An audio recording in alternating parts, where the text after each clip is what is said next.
সারা জিন্দগি ঘোরাবে না, মরণের আগে ওসিয়ত করে সন্তানদেরকে বলে, সন্তানেরা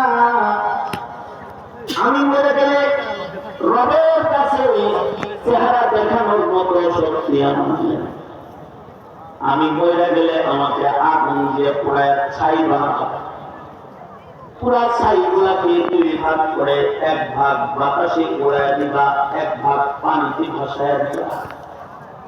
আর কল্পনা গুলো আমাকে যেন বিচারের জন্য পূজা না পাওয়া যায় রবের বলে।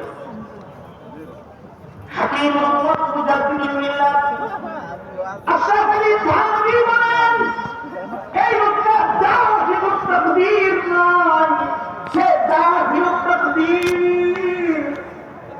তার বুঝ কম। আল্লাহ পাক বান্দার বুঝ মতো বান্দার সাথে মুআমালা করে দিলেন। সন্তানরা জাহিদুত তাকদীর, বাবার ওসিয়ত পূরণ করে বাবারে আগুন দিয়ে পুড়ায় দিছে, ছাই বানায়া বাতাসে পানিতে এগুলোকে পুড়ায় ভাসায়া বাবারে খায়। কিন্তু আল্লাহ রাব্বুল আলামিন বাতাসকে আদেশ করলেন, পানিকে আদেশ করলেন, ও পানি ও বাতাস স্বর্গ করে আমার একটা বান্দা পালাইছে, ওরে বের করে দে। বুঝে থাকলে বলেন তো, আওয়াজ করে বলবেন, বুঝে থাকলে বলেন তো, বাতাস আর পানি কার গোলাম?